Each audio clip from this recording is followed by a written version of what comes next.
একটা সময় ছিল যখন কুম্ভকর্ণের ভয়ে প্রত্যেকটা পশু পাখি আতঙ্কে থাকতো। একটানা 6 মাস ঘুমানোর পরে হারাবাতের মতো সে গোটা দেশের খাবার একসঙ্গে খেয়ে নিত। এই জন্য খাদ্যের ভারসাম্য বজায় রাখার জন্য ভগবান রামচন্দ্র তার বিনাশ ঘটায়। কিন্তু কুম্ভকর্ণের বিনাশের হওয়া সত্ত্বেও তার পটি থেকে নিষ্কৃত দুর্গন্ধময় বিষ থেকে উৎপন্ন চারাগুলো আজও পৃথিবীর বুকে গেড়ে বসে রয়েছে।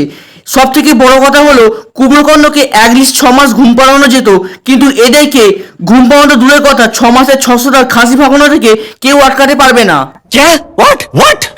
কেউ জন্মাচ্ছে কেউ মরছে, কেউ জন্মাচ্ছে কেউ মরছে, এরা এখনো কি করে বেঁচে আছে এইটাই সবার নালিশ। এই what's up guys, this is the Akash, welcome to my channel, welcome to my another episode. আজকে কথা বলবো সেসব জন্তুদের নিয়ে যারা একাই 100 জনের খাবার খাওয়ার ক্ষমতা রাখে, যাদেরকে বিয়ে বাড়ি ও অন্নপ্রাশন বাড়িতে দেখলে মানুষজনের হাড় হিম হয়ে যাবে। তো এতক্ষণে বুঝতে পেরে গেছো কার কথা বলছি, গেলাই যার কাম মেডিটার নাম। তোরা না ওকে কিছুতেই শান্তিতে থাকতে দিবি না। আরে বুম্মাদা, ম্যাডি খাওয়া দেখলে তুমিও শান্তিতে থাকতে পারবে না। কে একসাথে 4 প্লেট বিরিয়ানি নিয়ে বসে এরকম গদার মতো দেখতে চিকেন সে এক কামড়ে খেয়ে ফেলতে পারে, এরকম রেলগাড়ির মতো সাইজের দেখতে রোল সে ট্রেনের থেকেও 2টো গঠিতে খেয়ে ফেলতে পারে, হিমালয়ের থেকে বড় সাইজের মোমো না হলে তার পেট ভরে না, কামলা খানের চাও সে একসাথে খেয়ে ফেলতে পারে। সাধারণ মানুষ 1 তলা বার্গার খায়, কিন্তু ম্যাডি 10 তলা বার্গার না হলে পোষায় না। সাধারণ মানুষ 2টো পেস্ট্রি নিয়ে বসে, কিন্তু এক্ষেত্রে ম্যাডি গোটা কেকের দোকান না নিয়ে বসলে তার পেট ভরে না। হতে পারে না বাবা, হতে পারে না। এছাড়াও ম্যাডি মুরগির গায়ে লাল সবুজ রং মাখিয়ে রং খেলে। ম্যাডি যেদিন চিকেন খেতে বসে সেদিন তার পাড়াতে আর মুরগির সন্ধান পাওয়া যায় না। ম্যাডি যেদিন মাছ খেতে বসে তার পুকুরে একটা মাছের সন্ধান পাওয়া যায় না। ম্যাডি যেদিন পান্তা ভাত খেতে বসে সেদিন সমস্ত চাষি ভাইরা অভুক্ত অবস্থায় মাঠে চাষ করতে যায়। এটা করুণ অবস্থা, তাই না? ঠাকুর কখনো মেনে নেবে না। ছোটবেলায় আমি রূপকথার গল্প পড়েছিলাম, সেখানে একটি রাক্ষসী ছিল, সে হাতি সালে হাতি ঘোড়া সালে ঘোড়া খেয়েও তার খিদে মিটতো না। গাইস, আই এম ব্যাক নাও। এসে গেছেন যেন হনুমান লঙ্কা জয় করে ফেললেন। आज मैं 100 मोमो चैलेंज करने वाली हूँ। আমি শুধু একটাই কথা ভাবছি, 100টা মোমো বানানোর জন্য কতটা ময়দা লেগেছে। জাস্ট ইমাজিন করো, ম্যাডির বাবা বাজার থেকে ময়দার বস্তা বয়ে নিয়ে আসছে, কারণ ম্যাডি মোমো খাবে, মোমো।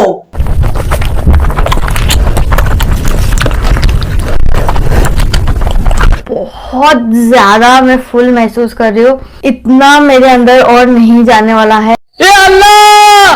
আমাকে তুমি উঠায় নাও, উঠায় নাও। বাট যেগুলো আন্ডার গেল সেগুলো কি করে বের করবি একটু বল আমাকে।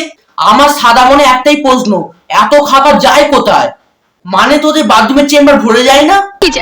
सो आज मैं खाने वाली हूँ spicy mutton curry, lots of mutton nallis, extra gravy, butter कुलचे, soft puris, lachha paratha, kala jamun and small onions. আমি শুধু একটা কথাই ভাবছি, ম্যাডি যে প্রত্যেকদিন এত এত খাবার খায়, এই খাবারগুলো কোনো ডেলিভারি বয়ও একার পক্ষে দিয়ে যাওয়া সম্ভব নয়। তাহলে আমার মনে হয় ম্যাডির বাবা প্রত্যেকদিন টেম্পো ভাড়া করে বাজার নিয়ে যায়, নাহলে এত খাবার তো নিয়ে আসা সম্ভব নয়। মুখ সামলায় কথা কইেন, মুখ সামলায় কথা কই। বাজারের লোক ভাবে এত খাবার ম্যাডির বাবা নিয়ে যায়, মনে হয় প্রত্যেকদিন বাড়িতে অনুষ্ঠান হয়, কিন্তু যে অনুষ্ঠানে খাবারগুলো ঠিক কোথায় যায় তারা ঠিক সেইভাবে জানে না, না তারা পর্যন্ত এই রাক্ষসকে খাবার দিত না at least. Okay guys, I am done. আমি শিওর একটা মানুষ এত এত খাবার খেলে 2 দিনে পটল তুলবে, পুরো শিওর আমার। কিন্তু ম্যাডি যখন খেতে বসে তখন নিজের সুস্থতা অসুস্থতার কথা ভুলে যাই। যত পারে নাক দিয়ে মুখ দিয়ে খাবার ঠুসে নেয়, ওইটা মুখ না হাইডেরেন। নিজেকে সংশোধন করো।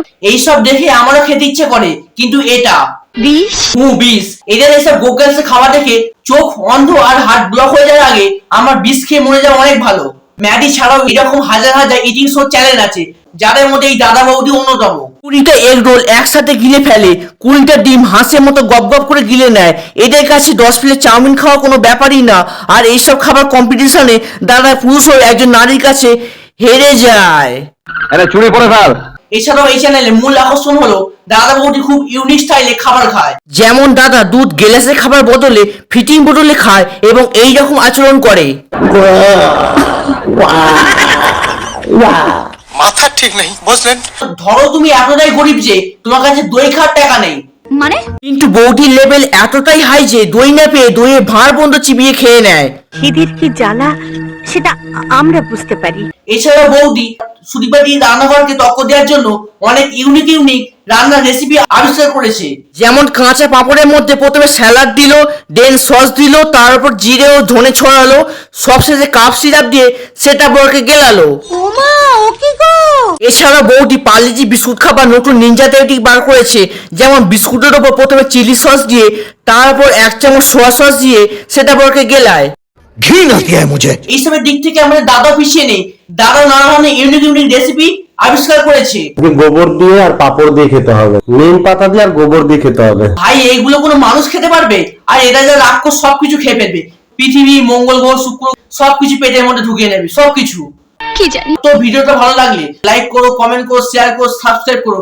আর চ্যানেলে নতুন হলে অবশ্যই সাবস্ক্রাইব করে দাও আর পাশে থাকা বেল আইকনটা বাজিয়ে দাও যাতে সবার আগে আমার ভিডিও তোমার কাছে পৌঁছে যায়।